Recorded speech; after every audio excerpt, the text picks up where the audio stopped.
What's happening, ladies and gentlemen, boys and girls? Welcome over to the DFS 5-pack. You guys came through big for us yesterday. Got a ton of likes on the video. That is always sincerely appreciated. If you can keep it up, it would mean a lot to us. Help spread us around in early part of NBA is big for us. So Merry Christmas. We'll cover the Christmas Day slate and everything like that.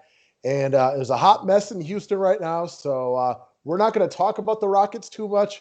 But for all of our paying customers, guys, we'll get some blurbs in there for the write-up about what we think the proper way to handle it is. Is we all what's the deal with Harden and Wall and Cousins? It wouldn't be NBA DFS if night one didn't have a COVID situation. It's that old saying, right? Houston, we have a problem. Ooh, I like it. I hadn't heard that yet. Yeah, so it just came to me, man. You know how these things are. Like, just flows. That makes a lot of sense, guys. So we'll go through what we got for today. Members only video is already posted for paying customers. Let's rock this thing again. Decent night one. Let's make it an even better night two, and just continue to piggyback off this thing as the year of NBA continues to roll. As you can tell by the cover boy, we're going to have a little chalk talk with one of our opening picks. Before we get into the plays, though, guys, get on over to Overlay and check out the progressive contest. Check out the matchup shop, guys. The name of the website is overlaydfs.com. And one of the best things about it when it comes to the NBA season, you guys, it's going to be busy, especially right now with holidays right now and everything like that. You can't stay up on things because of all the late sits and the COVID. Well, Overlay will refund your money on things that are no longer on the board, which is always a problem with the NBA. So if you want some skin in the game, but you're busy that night with friends, family, work, whatever it might be, you can still play on Overlay. And when shit hits the fan like it inevitably does in NBA DFS, you get your money back or it's no big deal. Yeah, especially in these times of COVID where it probably will only be worse. Yeah, right? I mean, we are like night two and it's already an issue, right? It's already an issue, and you never know when it's going to be an issue, like right before a game. Right, and this is a great time for you guys who have the ability to pay attention, but also know that you're going to be busy. Like even more so than before, there is a real edge. And I know you, like on the nights where Sam's not making you do something and you can sit down in your little office and watch NBA, crunch all the numbers late into the night. Like there's going to be a real edge for GPP players, I think. Oh, you're getting me just so hyped just talking about that. So, well, that's what we're here to help you guys with. And because I can't leave my house anymore, I'm going to be around even extra this year to help you guys out. It is a great year to spend the money to be a 5-pack member.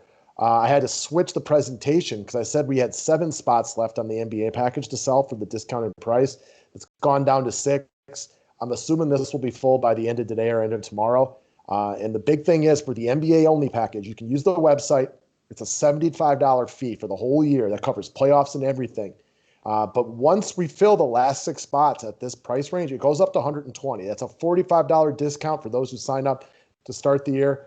Otherwise, like monthly customers, guys, if you still want to rock football, wow, monthly customers get both sports. So sign on up, guys. We're here to help. Yeah, and I know that like NFL playoffs just in general, playoff DFS in general is just something that you really gravitate towards. So I'm sure you're hyped for that. Yes, and yes. And as a Cleveland Browns fan, we're both hyped for the playoffs this year because I'm a Packers guy, you're a Browns guy. NFL playoffs will be here real soon. Yeah, man. Just time to be talking about Browns playoffs in the same sentence. Yeah, and we don't bring this up a lot, guys, but there are day passes available. Like if you just need help on the one-day slate, it's a $5 charge for a day pass. I mean, you talk about a great day to get a one-day pass. Like obviously the days where there's multiple sports are the best days, but a 13-game slate, this will probably be the biggest NBA slate of the year.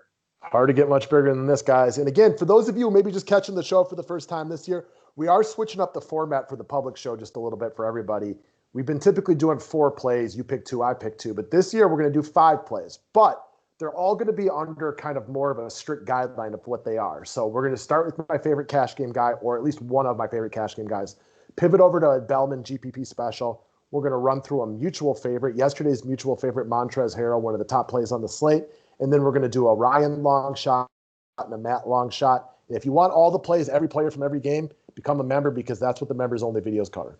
I actually like this new format a lot better for what you talked about. Like every play is under its own like umbrella. So there's no more confusion. Because I know oftentimes in the past we'd bring up guys that were in play in different scenarios, but it's hard to, kind of get that message out if you're just, watching the video quickly. So I'm pumped about the new format myself.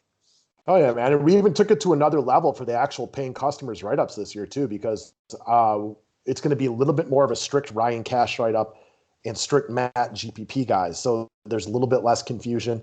Sometimes when we're trying to do like, I don't know, almost hybrid them together, it wouldn't always work. I think this is going to be a big help for people. We're ready to kill it this year. We got a lot of extra attention, but let's start on the cash game lock of the day. And that is a young man by the name of Luka Doncic. If you don't know who he is, you apparently haven't been following the NBA the last couple of years, because this kid, he's one of the favorites to win MVP this year. Everybody knows about how talented he is. He's a walking triple double, 29, 9, and 9 last year averaged. He's crazy cheap for what he can potentially do tonight at only 10K.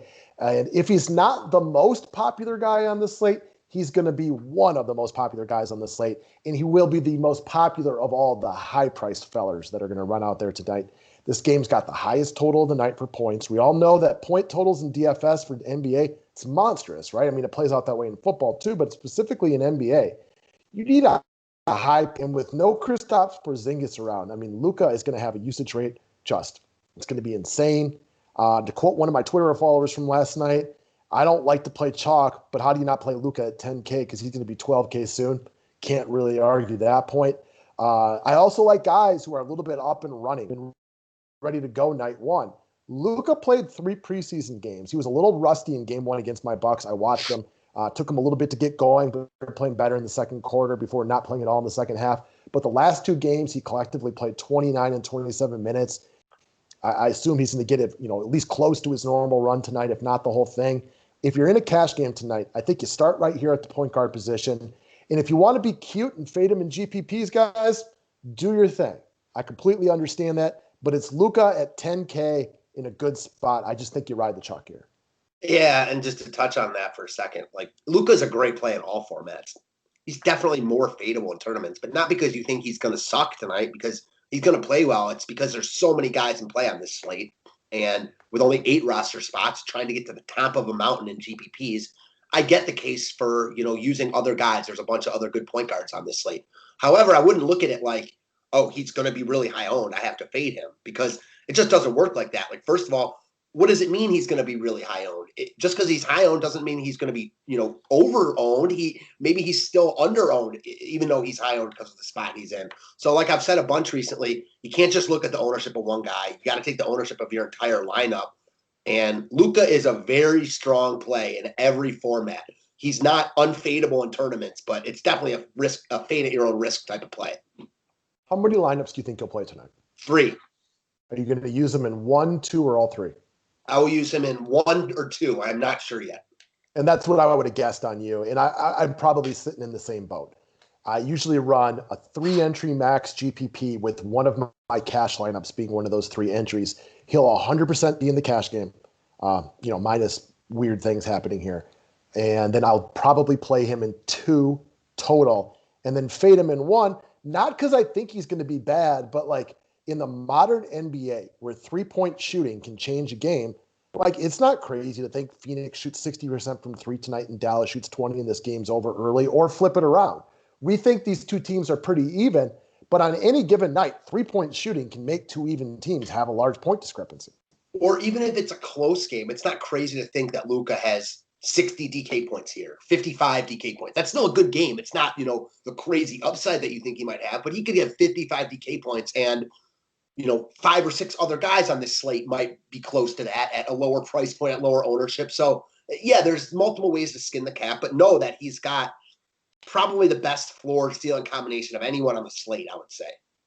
No doubt about it. It's not insane. And we talked about this for length of members only, that Giannis, Towns, and Trae Young are better tonight. Right. But if you're picking one stud, he's probably the best play on paper. Yeah, agreed. Wholeheartedly.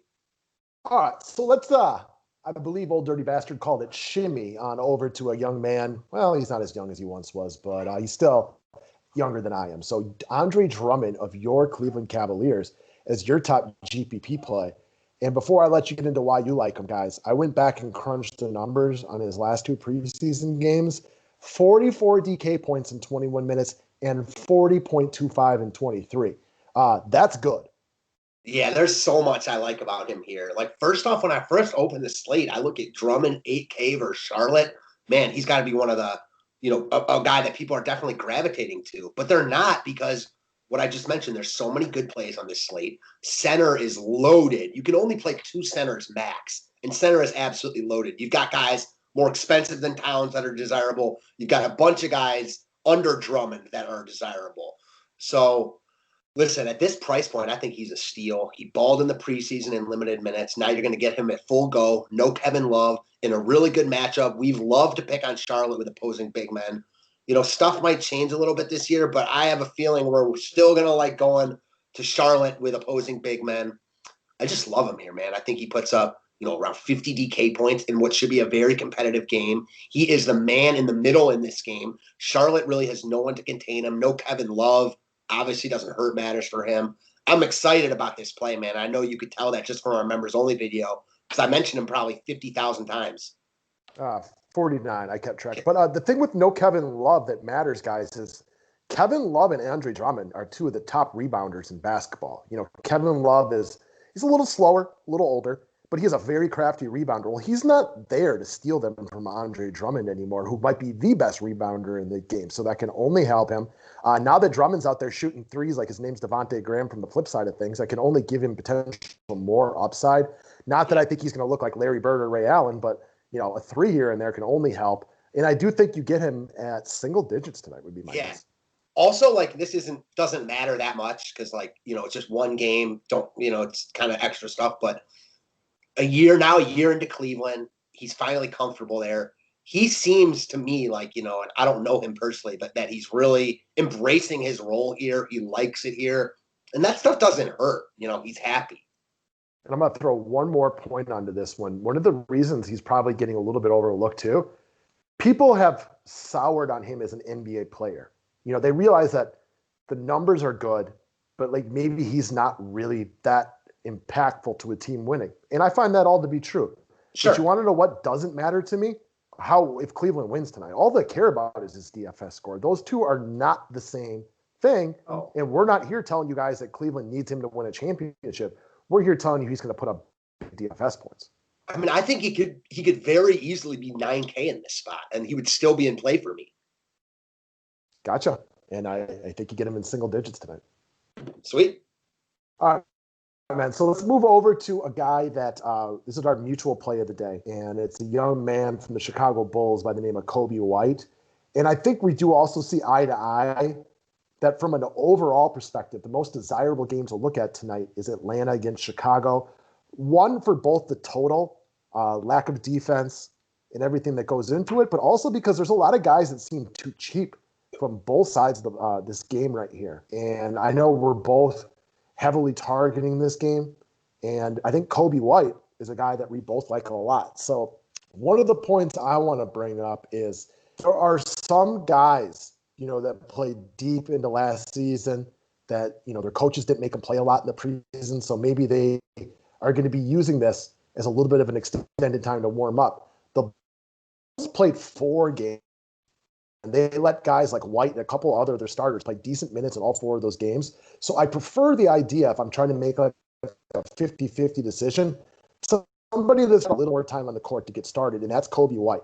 I think the other thing that's a big difference this year is last year Coby White was more of like a guy coming in off the bench to shoot threes. He is now the point guard of this team. He is going to have the ball in his hand a ton. He is a guy that I think you may actually see as like an 8K player this year. Atlanta's bad defense. And I kind of think he goes a little bit overlooked tonight because of his price range. He's good too, right? He's electric. Yeah. He does what DK rewards. He shoots the three. Like you mentioned, he's got the ball in his hands a lot. The 4th bullet point is huge for me. He is their point guard, and he's shooting guard eligible at 6,500 here. I feel like he's definitely too cheap. You're getting him at a mid-tier price point when I agree with you. He could easily be 7,500, 8K a week from now. This is a great matchup. I like everything about him here. I'm a huge Coby White fan in general. I think this is another guy that takes a huge step and leap too.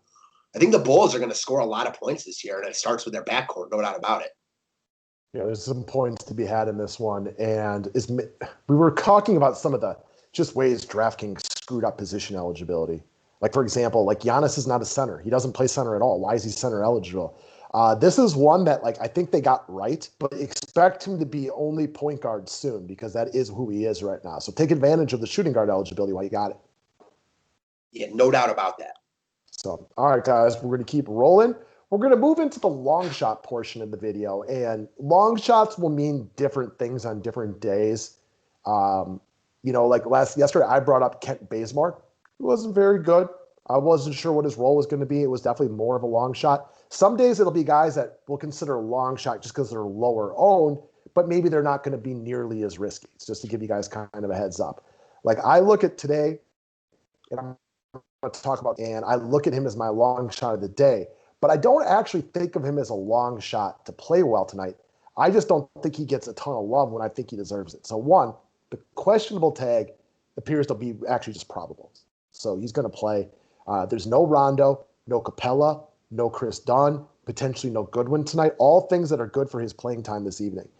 This is a guy I know you liked coming out of the draft last year, and I was not impressed by him early in the season last year. He was a guy that would play 25 minutes and have 4 DK points. That all changed on the stretch last year. He was aggressive. He's an excellent steals guy. He gets rebounds for guys his size. He's a decent three-point shooter. He can, get a couple assists here and there. He's got a good game for DFS. In the preseason this year, this is another guy. He got 3 games to get warmed up. He scored 25.5 DK points in 25 minutes, 27 in 19, and 27 in 23. I fully expect him to get a good, solid run tonight, and I love that you can get him on the cheap, playing good minutes in a good matchup, and you can run him at the 2 or the 3. Yeah, listen, you kind of got me on him from our members only video. Not a guy I was looking at too hard when the day began, only because there's so many players on this slate, right? It's hard to be focused on every single one of these guys. That's why, these videos are so crucial for us right now. I'm definitely a Cam Reddish fan, a guy that came out after his freshman year in college, probably wasn't ready yet, still might not totally be ready, but has a lot of the raw talent and is a really nice fit for this Hawks team. Love the fact no Rondo, no Chris Dunn, no Capella, obviously doesn't hurt matters. A lot to like here at a very affordable price point. And the other thing is, we talked about how much we like this game. We want exposure. It's hard to want to spend up on a Trae Young because there's other really desirable guys that are expensive. We mentioned one in Luka, Drummond, et cetera, et cetera. Cam Reddish gives you that exposure for really cheap. He's not going to, score as much as Young, but on a dollar-for-dollar basis, he might. So I think an interesting point is the no Clint Capella thing. So I do think that one area where people lose out at NBA DFS is not always understanding how the loss of a guy can factor into the rest of the team. So you think about their center, Clint Capella, being out. Well, how does that matter for Cam Reddish? Well, when you have a combo 4 or 5 like John Collins, Collins can slide down to the 5 for a while tonight. The Bulls are not a very big team. Wendell Carter's an undersized center. Markkanen's their 4, but he plays more on the perimeter a little bit. You can run Collins at the 5, play a Gallinari at the 4, and then play Reddish with Young and Bogdanovich and Herter and stuff like that. What do people think, that Bruno Fernando is going to play the whole game? I completely agree with you. Fernando GOAT, right? Right? No. Yeah, Atlanta's, he might get 12 minutes because they, want a true center and they don't want to push those guys out of position too much. But I'm 100% with you there. It just means guys like Reddish, the secondary guys are going to play a little bit more and have a bigger role. Hunter, Herter, guys like that. We're in the era of positionless basketball. Yes. You got a guy like Giannis who plays for my Bucks who could legitimately defend the 1 through the 5. Now they have him listed at center as that mistake, but it doesn't mean that he can't run at the 5. And while Reddish isn't a center, he doesn't fill in directly for Capella. They could run a small lineup tonight. Hell, Gallo could be the biggest guy out there for a few minutes. Yeah, it all depends on if the Bulls, the only real big guy they have to worry about is Wendell Carter. It's not like he's a true center. And without him on the court. What is he, 6'10" maybe? And without him on the court, Markkanen's their biggest guy probably, and he's a stretch forward. So, yeah. All right. Also, he does all the things to stuff the stat sheet. 3s, steals, boards. He does a little bit of everything. Mm-hmm. All right, guys. So now we're moving to Matt's long shot of the day. And I'll be honest, guys, Dillon Brooks could be up there as your long shot of the day most days. You're a big fan, and this guy can flat out just put it in the hoop. Yeah, man, I'm a huge fan. I feel like you always gas me up on him. You're always getting me hyped about him, and I just love it because I'm a huge fan. He's really good. I still think he's very much underrated. He's the second best offensive player on Memphis right now, outside of J-Val, who we talked about, me and you briefly, who's still a presence inside, but needs to be set up inside. That's the only way he gets his hoops, really. So Brooks at 5,400, it goes back to what we talked about. The mid-tier probably won't get a ton of love because you got stars to spend up on and scrubs to spend down on. Brooks played really well in the preseason. You can see the rapport with Morant is only continuing to grow. They need his offense with no Jaren Jackson. He shoots threes. He can create his own shot. Again, I don't think this is a guy like you have to lock in your lineups, but I'm a fan. I think he goes really under-owned tonight. And at 5,400, he's got a real good shot to get around 40 DK points, in my opinion. And to touch on your second bullet point, the Spurs, like, I don't even know who they are right now. I'm not going to be surprised at all if this ends up being one of the better matchups of any team this year. They're not going to be like, the Wizards of yesteryear, but this team is not good. I'm not afraid at all to pick on San Antonio. No, the Spurs for a long time were an elite defensive team. They're not anymore. They just don't have the bodies to do so. DeMar DeRozan, LaMarcus Aldridge, let's just face it, guys. They're old. They're slow. That's the only reason I don't think the Spurs end the year is like a top 5 matchup, is because I don't think the pace of play is necessarily going to be where you want it to be, but they're not good defensively. And I think Dillon Brooks get his tonight. Dillon Brooks is, to me, one of the more underrated scorers of the basketball in the NBA right now. He's a good three-point shooter. If you checked him out in the preseason, he had a bad opening game. Oh my God, so what? A lot of people have a bad opening game in the preseason. That is not anything that I care about in the slightest. However, the next 3 games he balled. He shot it well from 3. He scored 17 plus real-life points in like just over 20 minutes in 3 straight games. He's aggressive. He's assertive. Outside of Morant, he is clearly one of the only other guys in this team that can get his own shot. And again, I think you get him at what, 5% today? Something like that. And a point that you touched on earlier that fits well for him. This is a guy that played 3-4 preseason games. So he's coming into the season ready. We like that. I mean, you're not only playing guys because of that, but it certainly doesn't hurt. I mean, if given the opportunity, when we have 26 teams playing tonight, who do you want to run with? A guy that played 90 minutes in the preseason or a guy that played 19? Yeah, exactly. I mean, exactly. Precisely. Yes. Yeah, and that won't be playing out 2 weeks from now, but it's a thing for the first, I don't know, 2, maybe 3 games. It's a short-lived thing, but, they're human beings. You got to get warmed up, man. You can't just, jump into something you haven't done in a while and expect you're going to be good at it. It's just not the same thing. That's the ultimate wild card, right? Like, all these guys are human beings. Yeah, sometimes we forget about that. Like, we think about them as commodities, names on a screen that we click in, but, they're people. Yeah, we think about them as like commodities and numbers. Yep. So I'm with it. You're going to hear us mention Dillon Brooks a lot more than the masses this year, but we'll continue to talk about him. And just to kind of piggyback off what we brought up with Cam Reddish as far as positionless basketball, Jaren Jackson Jr. being out, Dillon Brooks doesn't fill in for him. What it does, though, is solidifies his role as the number 2 scorer for this team when Jaren Jackson Jr. is not around. It just bumps him up the tier, the usage rate, and the guy's taking shots. I think that's so important to mention, and you mentioned it, with Cam Reddish about Capella, but it really fits here with Brooks. Like, Brooks takes a big jump up with no Jaren Jackson. Not because, like you said, he's not filling in for Jackson playing power forward, but just because he, is he's bumped up on the totem pole. He's now the number 2 offensive weapon for them, and I think a lot of people will overlook that. So we got a guy who's been a longtime customer. He's done a couple of videos with us before. His name's Devin. He called it the Kyle Singler effect. And that's always stuck with me because it cracks me up. Like back in the day when Russ and KD used to run together on OKC, and then all of a sudden KD would have to miss a game and Kyle Singler would start for him at 3K. People would run to Kyle Singler and he'd end the game with 4 points, a rebound, and an assist. And be like, I can't believe Kyle Singler only got 6 points. You want to know why? Because he's terrible. That just means Russ shoots the ball 29 times instead of 24. Those other shots don't go to Kyle Singler. Dillon Brooks can take over those shots for Jaren Jackson Jr. because he's actually good. Yeah, exactly. Amen. Big thing. Guys, never hesitate to click the thumbs up button. You'll never get on our bad side for that one. Anybody you like, feel free to throw it in the comments section. We'll talk to you guys about the Christmas Day slate here coming up real soon. And if you want that NBA only package at the discounted price, it's going to be $120 in the next couple days. Save yourself $45 and sign up today. Let's get it, guys.